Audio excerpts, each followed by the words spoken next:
Një pengesë është kaluar, por është krijuar një e re, pengesë së cilës ka mbetur konstituimi i legjislaturës së nëntë. Seanca konstituive u bllokua sërish pas dështimit dy herë radhazi për ta zgjedhur Albulena Haxhiun për kryetare të kuvendit. Seanca u shty për të hënën. Paraprakisht për t'i dhënë fund ngërçit që u krijuan nga e marta me votimin kundër të raportit të Komisionit për verifikimin e mandateve të deputetëve, kryesuesi i seancës Avni Dehari i ftoi përfaqësuesit politik në një takim 30 minuta para seancës. Aty u morën vesh që komisioni i njëjtë ta hartoi sërish raportin. Verifikimi i mandateve nuk zgjati shumë, por kthimi i partisë fituese në seancë u bë tek pas një ore dhe kur nisi të humbte durimi disa deputetëve.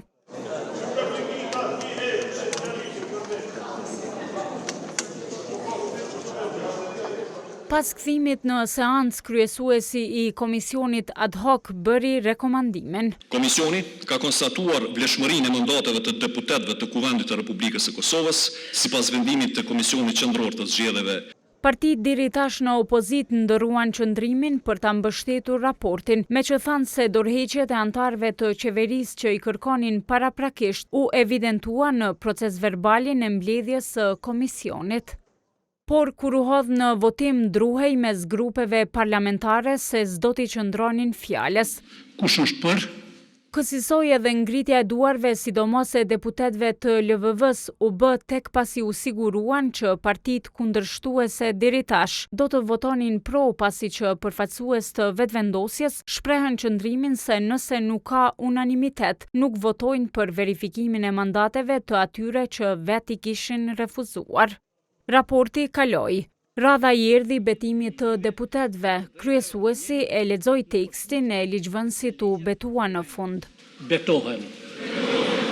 Deputetët e listës serbe nuk u dëgjuan të thërrasin kësisoj, për çka Dimal Basha kërkoi që as të mos u pranoheshin mandatet.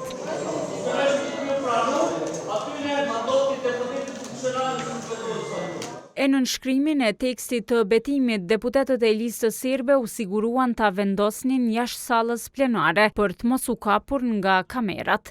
Pas betimit, kuvendi erdhi në pikën e zgjedhjes së kryetarit, ashtu siç kërkon kushtetuta, propozimin e bëri vetëvendosja. Lëvizja vetëvendosje për kryetarët të Kuvendit të Republikës së Kosovës e prezanton zonjën Albulena Haxhiu. Nga 61 vota sa nevojiten, pro zgjedhjes votuan 57 deputet, 48 të LVV-s dhe 9 të komuniteteve. Kundër votuan 20 deputetët e LDK-s dhe abstenuan 3 deputetët e nismës. Ndërkaq në votim nuk morën pjesë deputetët e PDK-s, ata të listës serbe, Duda Balje dhe Adem Hoxha. Kryesuesi thiri pauzë 15 minutëshe. Deputetët u kthyen e LVV-s ju dha sërish mundësia për propozim. E LVV-ja sërish e bëri propozimin e njëjtë. Propozimi ynë është padyshim i njëjti, është zonja Albulena Haxhiu dhe kjo është një drejt e partisë fituese të cilën e kodifikon në mënyrë pozitive dhe shumë të qartë. Pothuajse ngjashëm u votua edhe herën e dytë dhe zgjedhja e Haxhiut për kryeparlamentare sërish dështoi. Propozimi nuk ka lënë. Seanca ndërpritet për 48 orë. Atë shihemi të hënën në orën 15. Në kushtetutë as në rregullorën e kuvendit nuk përcaktohet se sa herë ka të drejtë partia fituese e zgjedhjeve ta propozojë emrin e kandidatit për kryeparlamentar.